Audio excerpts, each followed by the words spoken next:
Praise the Lord. Pray po ating mga Panginoon. God bless you po, beloved Brother Jay Patawaran, sa pagbabahagi po ng ating pong pagpaliwanag po ng pagbibigay. Hallelujah, praise the Lord. Tayo po ituloy-tuloy na po, dadako po tayo sa ating pong pag-aaral po ng banal na salita ng ating mga Panginoon. Hallelujah, praise the Lord.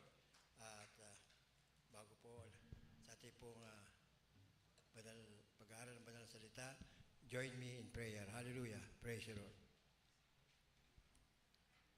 Heavenly Father, in your holy and mighty name, our Lord Jesus Christ, and through the reading prayer of our beloved Pastor, Evangelist Wilstad Almeida, we humbly come in your throne of grace, asking for your forgiveness from all of our sin that we have committed against you, Lord.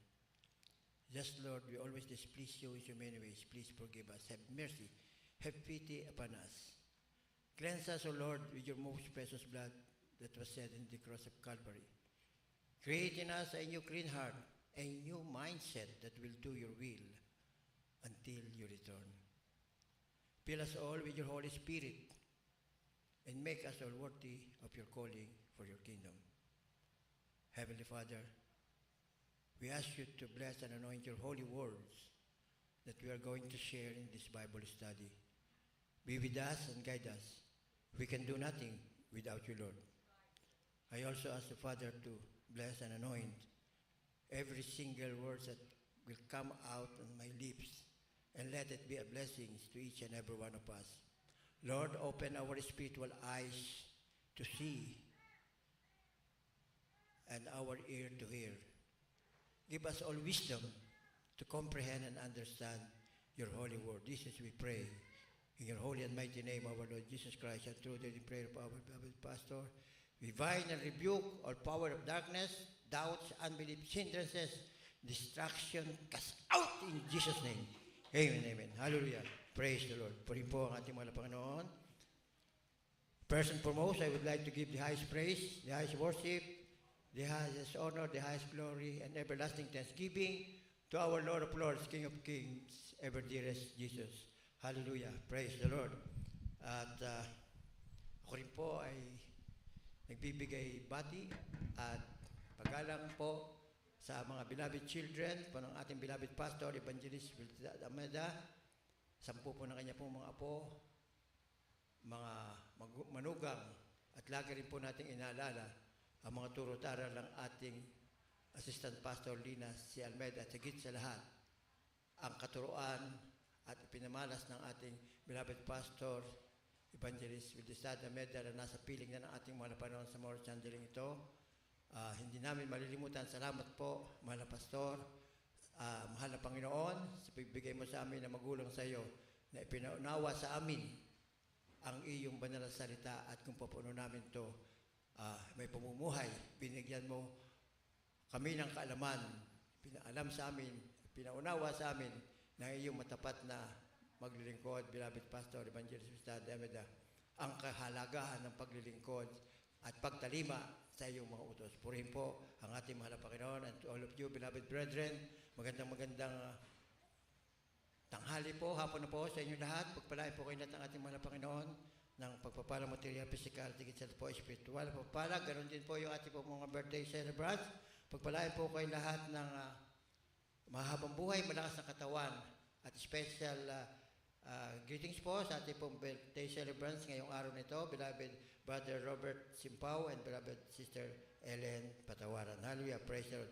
Pagpalain po kayo lahat ng ating mga napanood. Ganun din po yung ating po mga Facebook live viewers, webcast viewers, nakasama natin pinapupurihan, niluluwalhati po ang ating mga napanood sa pamamagitan po ng panonood po ng webcast live. Hallelujah, praise the Lord. At tayo po ituloy-tuloy na po sa ating pong pag-aaral ng banal na salita ng Diyos, at ating pong pamagatan ng ating pag-aaralan ngayong araw na ito.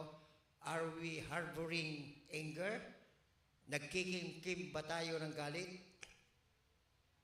What are the consequences of anger? Ano ba ang bunga ng galit? Hallelujah, praise the Lord. At bilang po umpisa, ating pong basahin po, let's read Proverbs chapter 19 verses 19 to 20. From the book of Proverbs, chapter 19, verse 19, 20. 19. A man of a great wrath shall suffer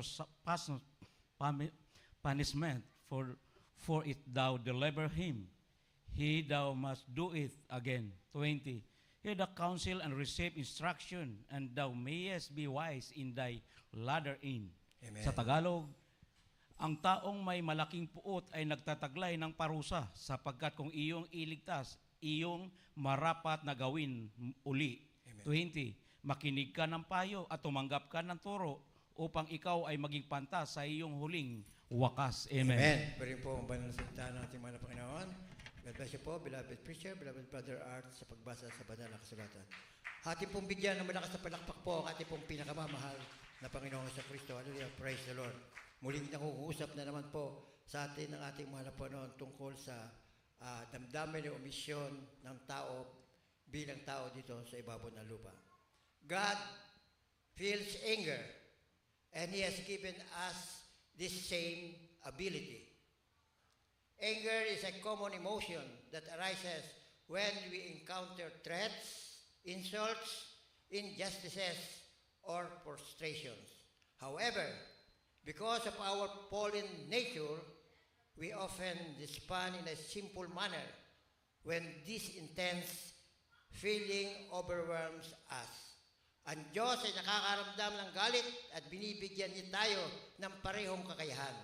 Ang galit ay isang pangkaraniwang emosyon na lumalabas kapag nakatagpo tayo ng mga pagbabanta, insulto, kawalang katarungan o pagkabigo.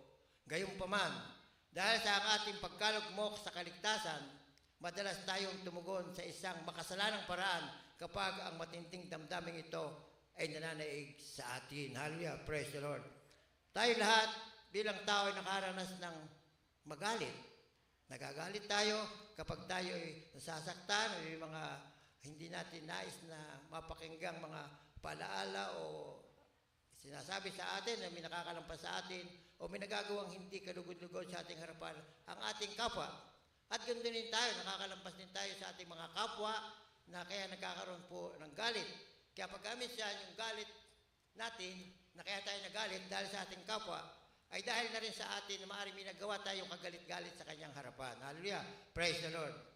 Ang sabi nga po sa banal na kasulatan sa Ephesians 4:31-32, ang lahat ng kapaitan at kagalitan at pagkakaalit at kadaldalan at panglilibak ay mga galis nawa sa inyo, pati lahat ng masasamang akala. At magmagandang loob kayo sa isa't isa, mga mahabagin, mga patawaran kayo sa isa't isa, gaya naman ng pagpatawad sa inyo ng Diyos kay Kristo. Hallelujah! Praise the Lord!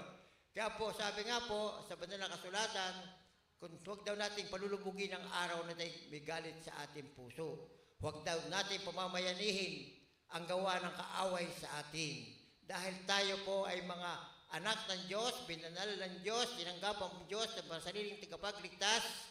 Kaya dapat ipakita natin na tayo tunay na anak ng Diyos. Merong pagpapakumbaba, pagpapahinuhod. Kahit na mali ang ginagawa sa ating kapwa, atin silang unawain, maaring hindi natin alam kung anong kanilang pinagdaraanan. Hallelujah, praise the Lord. Basta ang mahalaga, tayo ay lagi nasa tama, ginagawa natin to dahil ito po ang utos ng ating mahal na Panginoon. At even sinabi ng ating mahal na Panginoon, na kapag ikaw ay sinampal sa isang pisngi, ibigay mo pa yung isang pisngi. Hallelujah, praise God. Mahirap gawin yon. Pero hindi naman literal na ating gagawin yon. Hallelujah, praise the Lord. Ang ibig sabihin noon, kung ikaw ay merong ginagawa sa iyong hindi maganda ang iyong kapwa, ay huwag kang gaganti. At kung maaari, ibigay mo pa yung isa. Gawan mo pa siya ng magaling. Iyon ang ibig sabihin noon. Kapag may masamang ginawa sa iyo, balikan mo siya ng magaling na gawa upang matutunan niya ang marunong din magpatawad at matutunan niya ang kapangyarihan ng Diyos ay nasa sa iyo dahil walang tao makakagawa noon kung wala sa kanila ang Espiritu ng Diyos. Hallelujah, praise the Lord. Ang ating mahal na Panginoong Jesucristo, may-ari ng langit at lupa, siya ang Espiritu ng Diyos na nag-iisang Diyos na nagkatawang tao upang tayong lahat ng mga kasalanan ay tubusin sa ating mga nagawang pagkukulang at pagkakamali. At kapag tinanggap natin siya bilang ating Diyos at sariling tagapagligtas, At tayo na pabautismo sa kanyang pangalan, tayo bibigyan ng banal na Espiritu at yan ating magiging gabay. At dahil nga po dito, ginawa niya ang mga bagay nito para sa ating mga kasalanan na kung ating siyang tatanggapin, tayo po ay makakasama niya sa buhay na walang hanggan. Yung paraiso na ibinigay niya kay Eva at Adan at pinalaya si Eva at si Adan dahil sa kasalanan, ay muling ibabalik tayo na kanyang mga anak. At tinawag tayo mga anak kapag tayo po ay ating tiyatanggap ang ating mga anak at tayo naniniwala sa Kanya. Paano mo masasabing ikay naniniwala? Ikaw ay naniniwala sa mahal na Panginoon. Kung gagawin mo ang Kanyang kalooban, kung gagawin mo ang Kanyang mga utos, ang ibig sabihin noon, naniniwala ka sa Kanya. At paano mo pakikita ang pag-ibig sa ating mahal na Panginoon? Sabi ng mahal na Panginoon, sa banal na kasulatan, kung ako'y inyong iniibig, ay tatalima kayo sa aking mga utos. At sinabi rin niya sa banal na kasulatan, kung kayo ay mananatili sa akin, sabi ng mahal na Panginoon, ng Jesucristo, at ang aking salita ay mananatili sa inyo, hingin ninyo ang kahit ano ipagkakaloob sa inyo. Basta yung naayon lamang sa kanyang kalooban. Hallelujah, praise the Lord. Purihin po ang ating mahal na Panginoon. One simple response is to hold on to anger until it becomes part of our character. Taking up residence is in our innermost being. There it starts to twist thinking and agitates emotion.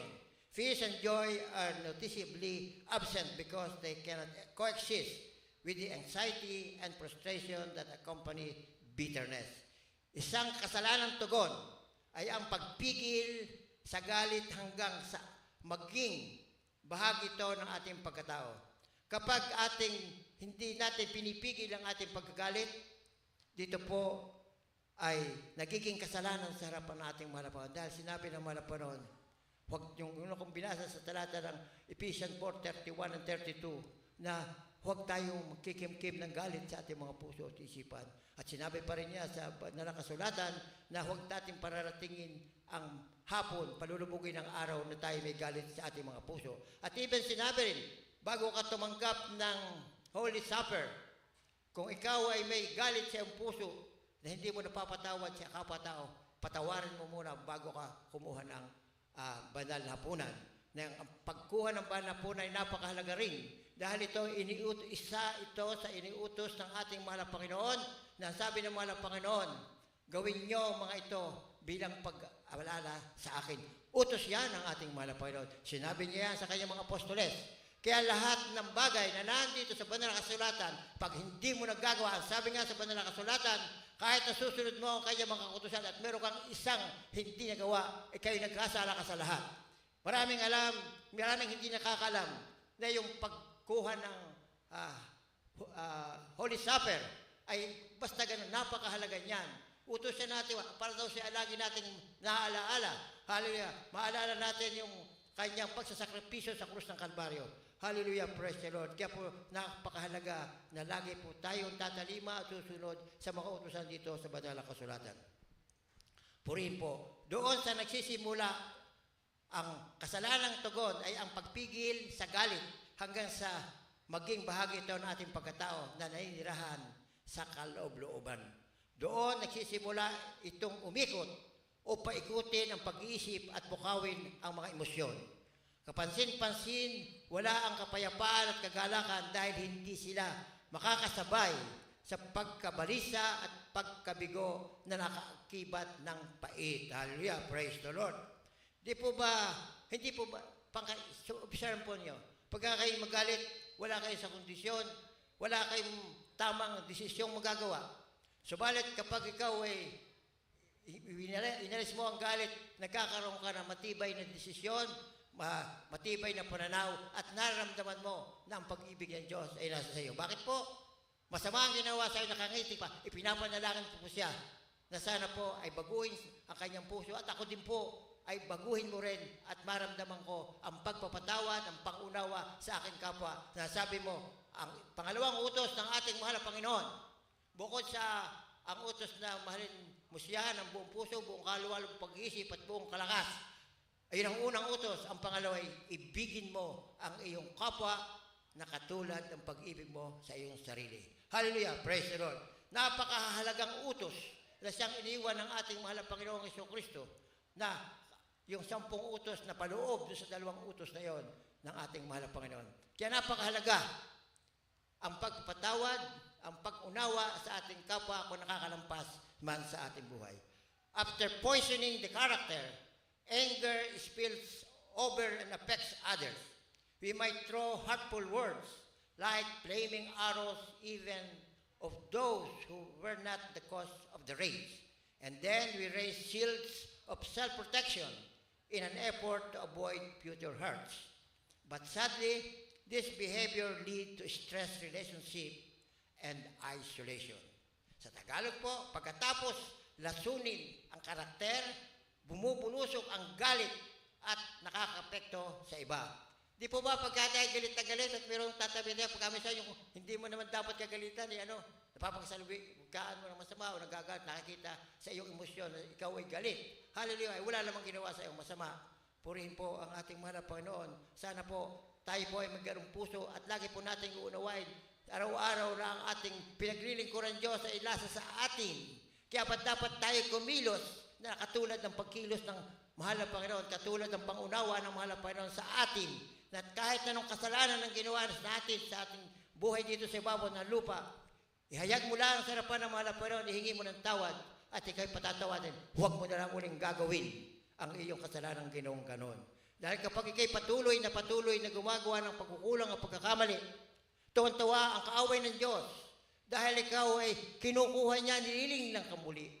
Hallelujah, praise the Lord. At yun nga sabi, kapag ikaw ay natanggap mo na siya bilang Diyos, nabautismuhan ka, pinanahan ka ng Banal na Espiritu, subalit ikaw ay mga bagay na ginagawa na hindi naayon sa kalooban, ibig sabihin, nakakagawa ka ng tama na gusto mong gawin. Pero meron ding kautusan na hindi mo ginagawa dahil ayaw mo. Madalit sabi, balhakan ka.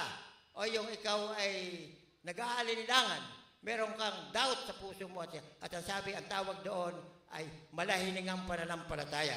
Sinabi sa banal na kasulatan, kapag ang pananampalataya may mahininga o lukewarm, doon ka sa walang hanggang kaparusahan. Hallelujah, praise the Lord. Ganyan kahirap ang dumaan sa makipot na daan papunta sa buhay na walang hanggan na kasama natin ang ating mahal na Panginoong Jesucristo. Hallelujah, praise the Lord. Nangyayari sa atin ang mga bagay, mga pagsubok, palaala, kung tayo nagkakamali, hindi man parusa dahil wala pang pinaparusahan ang mahal na Panginoon sa mga oras ng daling tao dito sa ibabaw ng lupa. Ang pagpaparusa ng mahal na Panginoon ay kapag nagbalik na siya at siya na ang mamumuno ng buong sanlibutan. Ang mga Panginoon, walang pagpaparusa sa mga oras na ito. Ang ibinibigay ng mahal na Panginoon sa bawat tao ay pag-ibig. Ang gusto niya ay makilala siya at umibig sa Kanya para makasama niya muli sa buhay na walang hanggan. Hallelujah. Kailangan layunin natin at hikain natin sa buhay na tayo po ay maging kalugod-lugod, karapat-dapat, tagapagmana ng buhay na wala. Hingin natin sa ating mga Panginoon. Nagabayan tayo at pag-ingatan habang tayo po ay naglalakbay dito sa ibabaw ng lupa. Alam natin na ang sanlibutan ay maraming bawal na hindi dapat huwag tayo makikiayon sa sanlibutan. Makiayon tayo sa gawa ng mga tunay na mananampalataya. Hallelujah, praise the Lord. Pasalamat tayo at nagkaroon tayo ng mga pastor na talagang itinuro sa atin ang dapat natin gawin. Inyo ba ba napapansin na napakaraming reliyon dito sa ibabaw ng lupa? Kung hindi ako nagkakamali, mahigit 1,000 sa buong mundo. Ay pero mayroon din silang binabasa ang Biblia. Bakit hindi nila maunawaan ang banal na salita ng ating mahal na Panginoon? Bakit hindi nila maipamuhay ang salita ng ating mahal na Panginoon? Bakit iba-iba ang pananaw at paniniwala ng mga tao? May iba't ibang reliyon. Isa po ang sagot niyan. Sila po yung iba na hindi nakakaunawa at hindi pinamumuhay ang banal na salita, at kung pinamumuhay man nila ay kaiba sa kalugan ng banal na salita. Wala silang banal na espiritu. Para ikaw ay magkaroon ng banal na espiritu, kinakailangan tanggapin mo ang ating pinakamamahal na Panginoong Jesucristo bilang iyong Diyos at sariling tagapagligtas. Magpabautismo ka sa pangalan niya sa ikapagpapatawad na iyong kasalanan at ikibibigyan ng banal na espiritu na sa mo magiging gabay at patnubay habang ikaw naan dito sa ibabaw ng lupa. Kapag ikaw nagkakamali, ikaw ay kinukonvict. Gagawin mo pa ang isang pagkukulang o pagkakamali, meron agad conviction.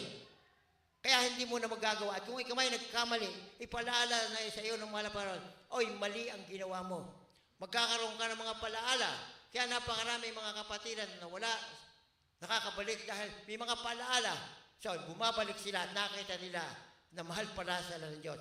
Huwag kayong mag-aalala kapag kayo may palaala, kayo may mga palo na sinasabi, dahil mahal na mahal kayo ng ating mahal na Panginoon. At tandaan nyo, tayong lahat ay anak ng ating mahal na Panginoong Jesucristo. Hindi tayo tagalupa, tayo para sa kalangitan na kasamang ating pinakamamahal na Panginoon. Ang lupa, ito po ang purgatorio. Dito po tayo lahat sinasakdal.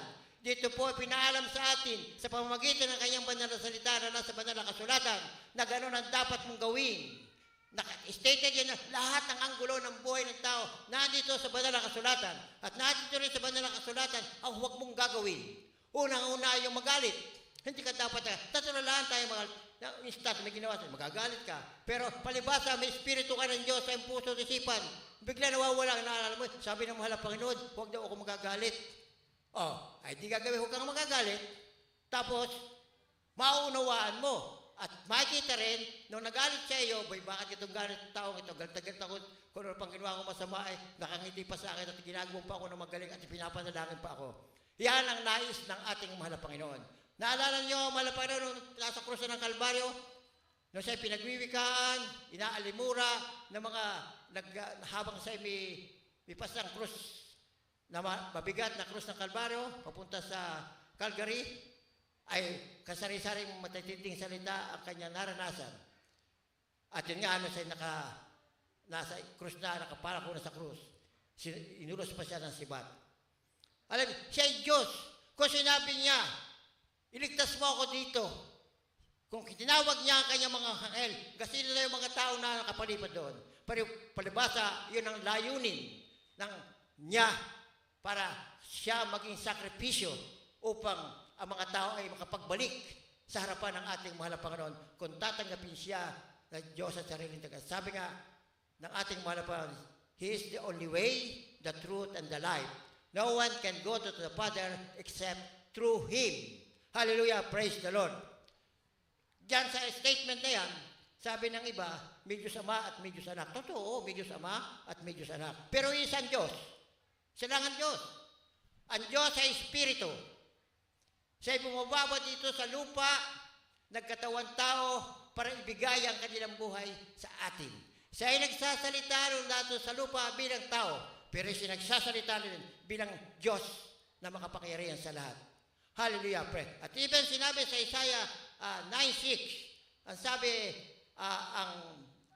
ang birhen ay makanganak ng isang batang lalaki na siyang magtatawaging makapangyarihan, tagapagligtas, at Prince of hold on, I will look into Isaiah 9:6.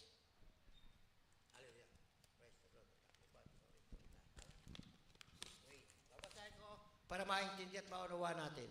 Call the Son, Isaiah 9:6, calls the Son the everlasting Father.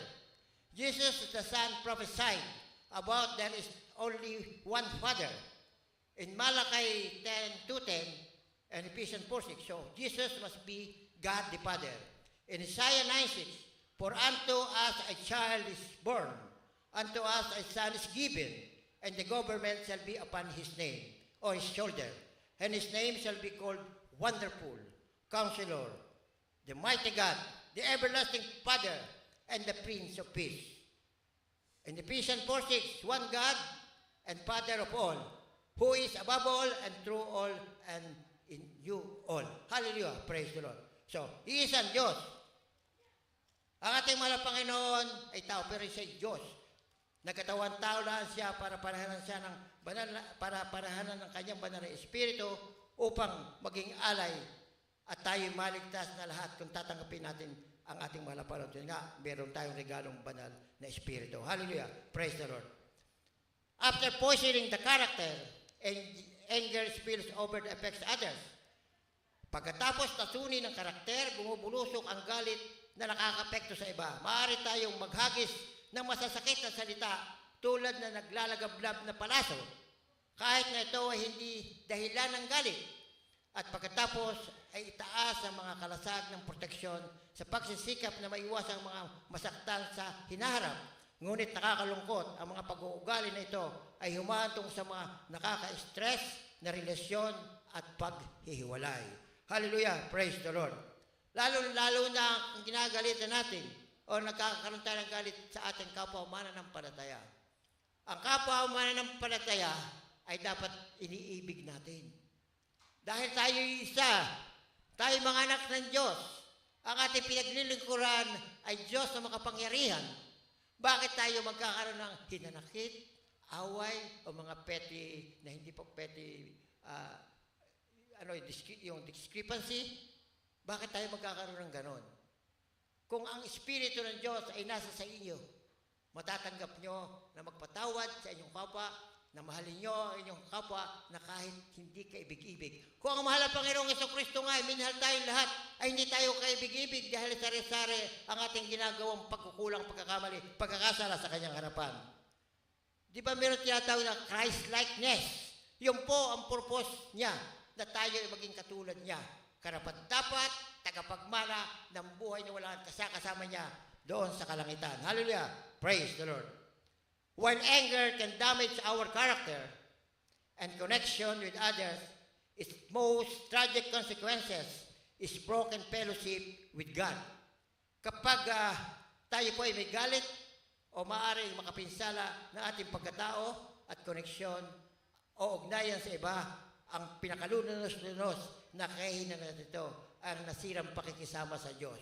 Dahil hindi tayo pwede makisama sa Diyos, sa mga kasama ng Diyos, kung hindi ka kalugod-lugod, karapat-dapat sa Kanya. Kaya nga tayo binabago. Nililinis tayo lahat. Pinaalam sa atin, huwag mong gagawin ng mali ay yung ginagawa. Hallelujah. Kaya, yung paalala ng mga pastor lagi, noong una pa, even the beloved assistant pastor, oy, kayo ay, kung araw ng Biyerkules, babalik kayo sa Biyernes. After ng overnight prayer, ay babalik kayo sa Linggo. Pag Linggo, after ng gawain, ay babalik kayo sa Miyerkules. Iniisip ko, ba't na lagi kami pababalikin dito? Nasali na tayo tuwing Linggo pala ang napunta sa church. At kami tuwing birthday lamang saka nagsisimba. Bakit kaya? Lately ko lang naunawaan. Bakit po? Dahil yung palang ating pagpunta dito sa badal na gawain ay paglilingkod sa ating mahal na Panginoon. Pumupunta tayo dito para paluguran ang ating mahal na Panginoon. Pumupunta tayo dito para ipahayag ang mga kamanghamang gawa ng ating mahal na Panginoon. Dito naluluwalhati at nalulugod ang ating mahal na Panginoon. Dito tayo sama-sama nakapaaral ng banal na salita ng ating mahal na Panginoon. So ang pagpunta natin dito ay paglilingkod sa ating mahal na Panginoon. Hindi pumunta tayo dito, pahingi ako na rin, Panginoon, pahingi ako noon, Panginoon. Hindi, pumunta tayo doon, magkusunod tayo sa pagpupuri lang sa anuman. Dahil alam na mga Panginoon ang iyong pangangailangan. Alam ang iyong katatayuan. Ang sabi sa banal na kasulatan, kapag napaluguran natin ating mga Panginoon, nasa pa lamang ng ating puso ay pagkakaloob na. Nangayon sa kanyang kalooban. Hallelujah, praise the Lord. Kaya po mahalaga, huwag natin isang tabi ang paglilingkod, ang ginagawa natin ito na pagpupuri sa ating mahal na Panginoon. Dahil dito nalulugod ang ating mahal na Panginoon. Hallelujah, praise the Lord. Purihin po ang ating pinakamamahal na Panginoong Jesucristo.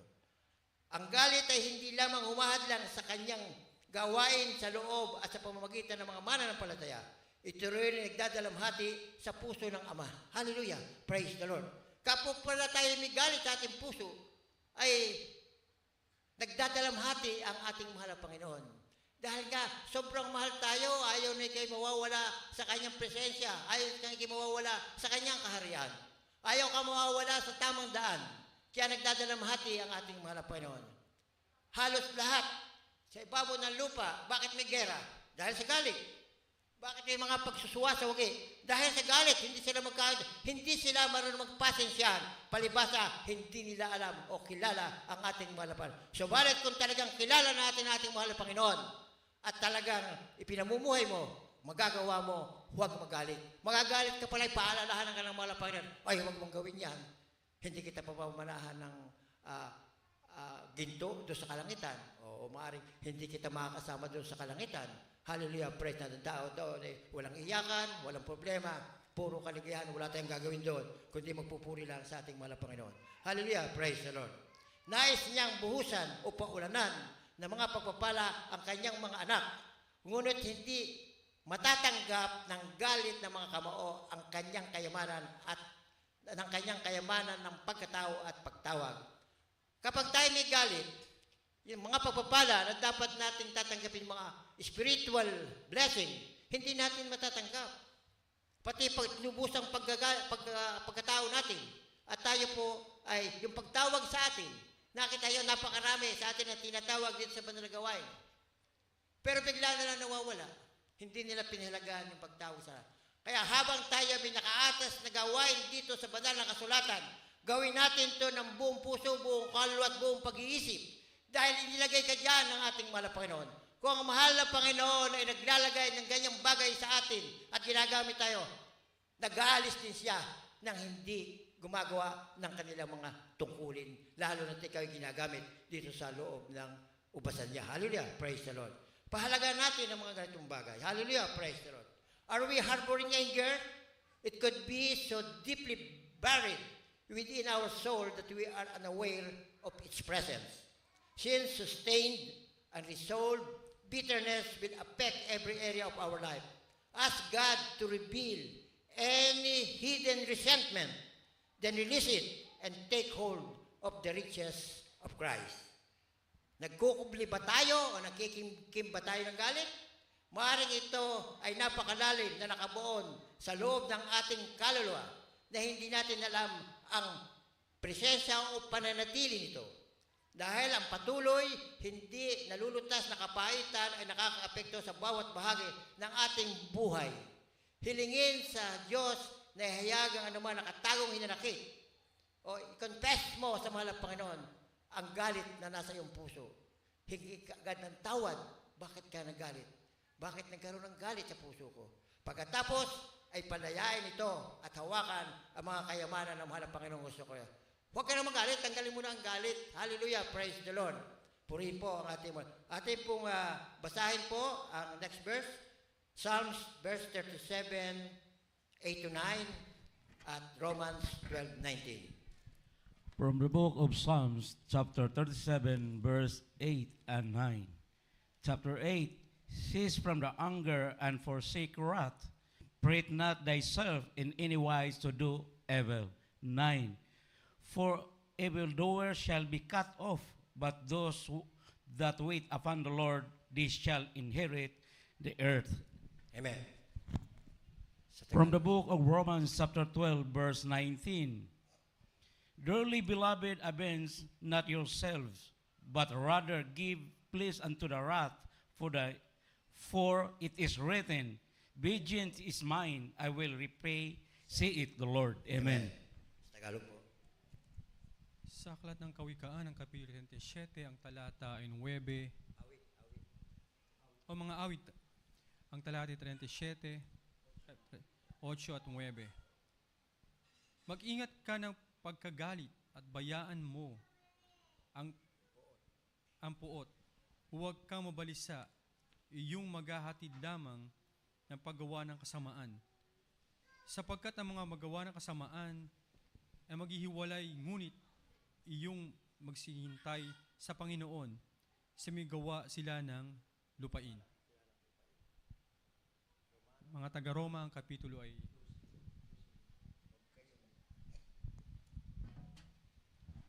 12. Huwag kayong gantihan, mga iniibig, kundi bigyan ninyong daan ang galit ng Diyos, sapagkat nasusulat, akin ang paghihiganti, ako ang gaganti, sabi ng Panginoon. Amen. Purihin po ba ng salita ng ating mga Panginoon? God bless you po, beloved Bible readers, for reading the holy word of our God. Akin pong muling papasahin sa Tagalog. Malikat ka ng pagkagalit at bayaan mo ang puot. Anong bayaan mo ang puot? Huwag kang mapuot. Inuutos dito sa banal na kasulatan. Alisin mo yung puot sa iyong puso. Hallelujah. Kapag lagi sa puso mo at isipan ay ang salita ng ating mahal na Panginoon, walang puwang ang puot at galit sa buhay natin. Hallelujah. Huwag kang mabalisa. Iya'y maghahatid lang sa paggawa ng kasamaan. Kapag tayo nag-nurse o kikimkim ng galit, ay di kasamaan ng ating maiisip. Huwag natin kimkimin. Alpasan natin yung galit. Hallelujah. Praise the Lord. Sapagkat ang mga maggagawa ng kasamaan ay mga hihiwalay. Ngunit yaong nagsisipaghintay sa Panginoon ay magmamana sila ng lupain. Hallelujah. Praise the Lord. Pamamanahan pa pala tayo ng ating mga panahon. Kapag hindi tayo gagawin ng ating nais, kundi ang ating gagawin ay yung nais na ating malawan na naukol dito sa pagkagalit. At sa Romans 12:19, huwag kayong mga higantihan. Huwag na tayo maghihiganti. Mga iniibig. Ang tawag sa atin ng mga iniibig. Huwag kayong mga hihigantihan, mga iniibig, kundi bigyan ninyong daan ang galit ng Diyos. Sapagkat nasusulat, akin ang paghihiganti, ako ang gaganti, sabi ng Panginoon.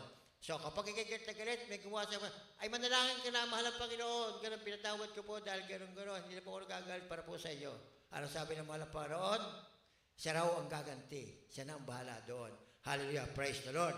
At saka, sana huwag nang gantihan at sana ang mangyayari doon, makakilala sa ng Diyos at magmana rin ang buhay na wala. At magkaroon din ng katulad na ginagawa natin ng pagpapatawad sa ating kapwa. Hallelujah, praise the Lord. Ano po, ang galit po ay nakakahawa. Basahin po natin yung Proverbs 22:24-25. From the book of Proverbs, chapter 22, verse 24 and 25. 24, make no friendship with an angry man, but with a furious man thou shalt not go. 25, lest thou learn this way and get a snare to thy soul. Amen. Amen. Mga Kawikaan, ang Kapitulo 22, ang talata ay 24 hanggang 25. Huwag kang makipagkaibigan sa taong magagalitin, at sa mainiting tao ay huwag kang sasama. Baka ka matuto ng kanyang mga lakad at magtamo ka ng liko sa iyong kaluluwa. Amen. Purihin po ang mahal. Ang banal na salita ng ating mahal na Panginoong Jesucristo. God bless you po, beloved Bible readers, for reading the Holy Word. Ano sabi dito? Huwag daw tayo makipagkaibigan sa taong magagalitin. At sa mainiting tao ay huwag kang sasama. Ay pagka maligalig nga, hindi ka dapat sumama dahil ikaw ay matututuring magalit. Katulad sinabi ng mga matatanda, huwag ka raw sasama sa kalabaw na maputik at ikay mapaputikan din. Ayan sabi ko naman, hindi ako pupunta doon sa puwitan. Doon ako pupunta sa harapan. Dahil, para huwag ka maputi, doon ka sa harapan. Ay sige, punta ka sa harapan ng kalabaw, masuwag ka. Tsaka isa pa, mapuputikan ka din doon. Dahil yung buntot ng kalabaw, ay winawasiwas na ganyan, pag wasiwas doon, tatalsikan ka rin ng putik. Kaya masabi, huwag kang lalapit sa kalabaw na maputik at ikay mapuputikan. Purihin po ang ating pong pinakamamahal na Panginoon. Anger can wreak havoc in the body, in both the body and soul, but its scope extends beyond the individual and impacts everyone nearby. In this way, bitter outbursts and silent resentment are not just our own personal issues. Ang galit ay maaring magdulot ng kaguluhan o kalituhan o pagkawasak sa katawan o kalwa. Ngunit ang saklaw nito ay higit pa sa individual at nakakaapekto sa lahat ng nasa malapit.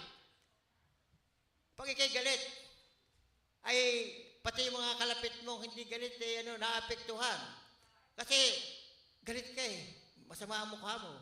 Ay di sa halip na pag may tumabi sa ingitian mo, nakasimangot at kagalit, nakakunot ang noo mong ganon. Di halata ka kagalit. Ay di na makikipag-usap sa iyo. Ay yung palagyado mo, sa iyo bibigyan ka pagpapala. Ay di wala kang pagpapala.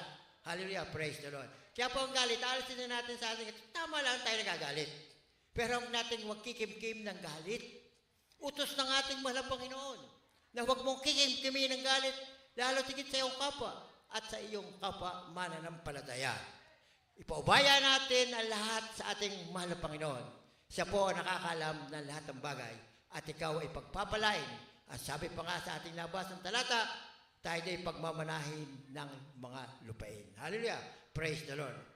Sa ganitong paraan, ang mga mapapait na pagsabok at tahimik na sama ng loob ay hindi lamang ng ating mga personal o pansariling issue o suliranin. Hallelujah! Praise the Lord. Nakakahawa ang galit na espiritu. Maaari itong lumipat mula sa isang tao patungo sa isa pa at maging mula sa isang henerasyon hanggang sa susunod. Naalala ko noon na bakit itong mga tao itong may mga kilala ko na magkakamag-anak, magkakaaway, hanggang sa kaapu-apuhan ay magkakaaway at talaga nagpapatayan. Hallelujah! Bakit may mga ganun tao? Ayun, naapektuhan yung mga ninuno nila nagkakagalit na hanggang sa katapusan ay sila'y buong magkakalit. Bakit? Hindi nila kilala ang Diyos. Dahil kung kilala ang Diyos, putol agad yan. Yung sinasabi sa banal na kasulatan na huwag kang gagawa ng imahin o ng inanyuan ng tao na katulad na nasa langit, nasa lupa at nasa ibabaw ng lupa at huwag mo silang yuyukuran at sasambahin. Ang sabi doon sa huling talata, pag ginawa mo yon, ay ikaw ay mapapailalim sa sumpa ng mga sumpa. Magmula sa iyo hanggang sa 4 o 5 henerasyon. Hallelujah! Ganyang katindi ang salita ng Diyos.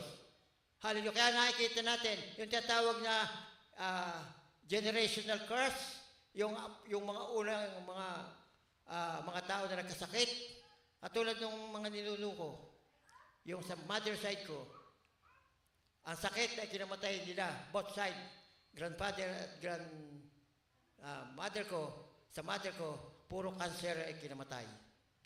Hallelujah, praise the Lord.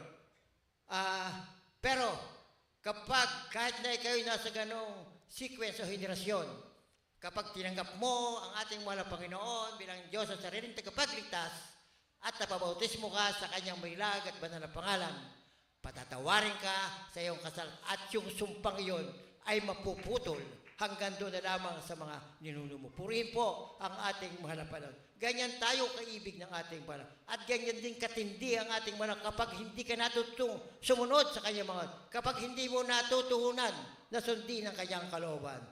Ang mga lugar ng trabaho ay maaaring maging tensyonado ng mga kapaligiran na puno ng mapang-akit na mga salita o salubin.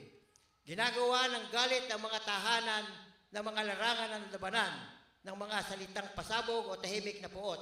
Karaniwan sa loob ng ating bahay, diyan tayo natututong magalit dahil yung ating mga ninuno, mga magulang natin, parang walang ginagawa kundi magkagalit. Hallelujah, praise the Lord. Maging ang bahay, panambahan ay nagdurusa mula sa malisyosong chismis at nakikipaglaban sa mga kagustuhang pansarili. Kasi akala nung iba, sa imana ng palatala, ay siya ng pinakamagaling. Siya hindi nagkakamali. Nagkakamali tayo lahat hanggang sa mga oras. Dahil tayo nasa laman. Pero may palaan ng Diyos, huwag tayo magagalit.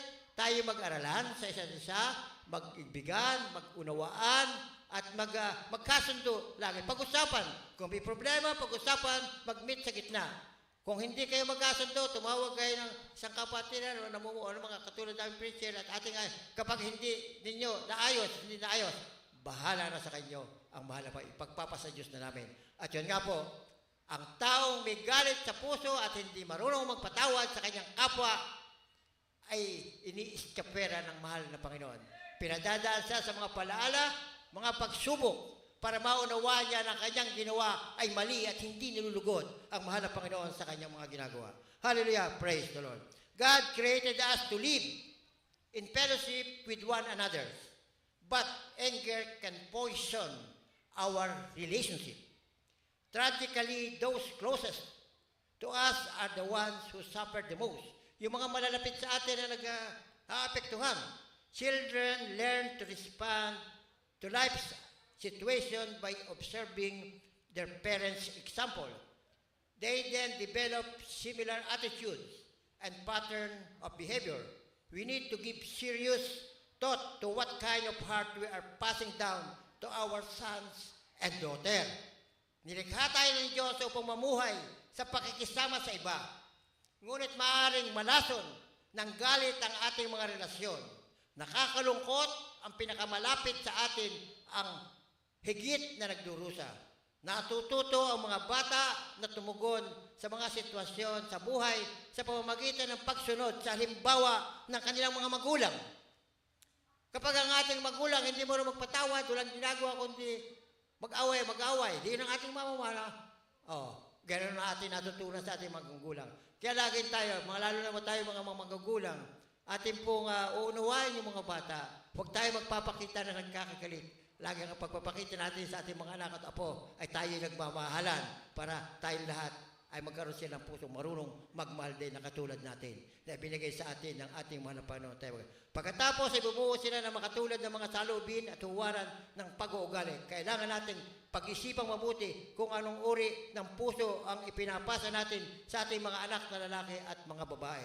Kaya dapat pasa natin sa ating mga anak ang kabutihan, ang kababaan loob, at higit sa lahat, makilala nila ang mahal na Panginoon. Dito sa banal gawain ito, yung mga children's choir, na ngayon yung matatanda na, ay puro ginagamit naman. At puro sa eskwelahan, puro mga achievers sila. Hindi na nalalampasan ng iba. Dito sila na natututo. Meron nga dito na nandoon, na may pag-iyak pa doon sa altar. Meron pa kung pero nandun siya, pinakikita na siya, tinuturuan ng mga magulang, nasasabing, magpuri kayo, matuto kayo magpuri. Ganyan kabuti ang mahal ng Panginoon. Bata pa lamang, mapapalad ang mga batang ito dahil sa murang isipan nila, sila ay natuturuan kung paano maglingkod sa ating mahal na Panginoon, magkaroon ng takot, magkaroon ng pagmamahal sa ating mahal na Panginoon. Huwag gagawin ang mali at ang gawin ang tama kung ano sinasabi sa banal na kasulatan. Thankfully, God is in the heart-changing business. Just as we learn an angry person's ways of association, so we can learn righteous ways by walking closely with the Lord. Christ called us to come, learn from Him, and find rest for our soul. Sa kabutihang palad, ang Diyos ay nasa tungkulin o negosyo nagpapabago ng puso kung paano natuto tayo ng mga matuwid na paraan sa pamamagitan ng paglakad ng malapit sa ating mahal na Panginoon. Tinatawag tayo ng mahal na Panginoon na lumapit, matuto mula sa Kanya at humanap ng kapanginghangan para sa ating mga kaluluwa. Basahin po natin Ephesians 4:26-27. From the book of Ephesians, chapter 4, verse 26 and 27. 26. Be ye anger and sin not. Let not the sun go down upon your wrath. 27. Neither give place to the devil. Amen. Amen. Sa Tagalog po. Mga taga-Efesong Kapitulo 4, ang talata ay 26 hanggang 27. Kayo'y mga galit na huwag kayong magkasala. Huwag lumubog ang araw sa iyong galit. Nibigyan daan man ang diablo. Hallelujah. Praise the Lord. Praise po. Beloved. Bible readers for reading the whole of God. Ano sabi? Kayo'y magalit at huwag kayong magkasala. Huwag lumubog ang araw sa inyong galit. Nabigyan daan man ang diablo. Kita na ninyo yung palang daan para makapasok sa buhay natin ang kaaway ng Diyos ay pagka tayo galit. Totoo yun. Pagka galit, nawawala ka sa wisyo. Hindi mo alam kung anong lumabala sa bibig mo. Hindi mo alam kung ano yung gagawin. Hindi mo alam kung gano'ng kalakas ang sikbo na. Pero kung ang Diyos ay nasa sa iyo, wala agad yun. Para kang nagbabagang apoy na binuhusan mo ng tubig na malamig, kaya patay agad. Pero pag ibubuhos mo hindi gasolina, ay sigurado maglilingas talo yun. Hallelujah, praise the Lord. Anong sabi? Tinatawag tayo ng mahal na Panginoon na lumapit, matuto mula sa Kanya, at humanap ng kapahingahan para sa ating mga kaluluwa. Hallelujah, praise the Lord. Yun ang ating gagawin. Huwag tayo magre-retaliate. Humingi tayo ng habag at awa sa ating mga itaas agad natin sa ating mga lapanan kung ano man ang ating pinagdaranan. Maliit man o malaki. Pakibasa po ang ating last verse, Matthew 11:28 and 29. From the book of Matthew, chapter 11, verse 29 and 28 and 29. 28. Come unto me, and ye that labor, and ye are heavy laden, and I will give you rest. 29. Take my yoke upon you, and learn on me, for I am meek and lowly in heart, and ye shall find rest unto your souls. Amen. Amen. Sa Aklat ng Mateo, ang Kapitulo 11, ang talata ay 28 hanggang 29. Magsiparito kayo sa akin kayong lahat ng nagpapagal at nangabigatang loob, at kayo'y aking pagpapahingahin. Pasinin ninyo ang aking pamatok at mag-aral kayo sa akin, sapag ako'y maamo at mapakumbaba puso, at masumpungan ninyo ang kapahingahan ng inyong mga kaluluwa. Amen. Purihin po ang banal na salita ng ating mahal. Mag-aral daw tayo sa ating mahal na Panginoon dahil siya ay maamo at mapagpakumbabang puso at masusumpungan natin ang kapahingahan ng ating mga kaluluwa. Purihin po ang banal na salita ng ating mahal na Panginoon. Muli po nating bigyan ng isang malakas na palakpak po ang ating pinakamamahal na Panginoong Jesucristo. Hallelujah! Dahil po sa banal na salita na pinahatid niya sa atin at napag-nag-aralan natin ngayong araw to. Hallelujah! Praise the Lord. Which would we prepare? Anger or Christ's peace? Both require sacrifice. To maintain an anger, we forfeit healthy relationships and possibly a godly heritage for our descendants. But to acquire peace, we simply ask God to help us leave grudges, personal rights, and insult at the altar. Alin ang mas pipiliin natin? Ang galit o ang kapayapaan ng mahal na Panginoong Jesucristo? Pareho nangangailangan ng sakripisyo.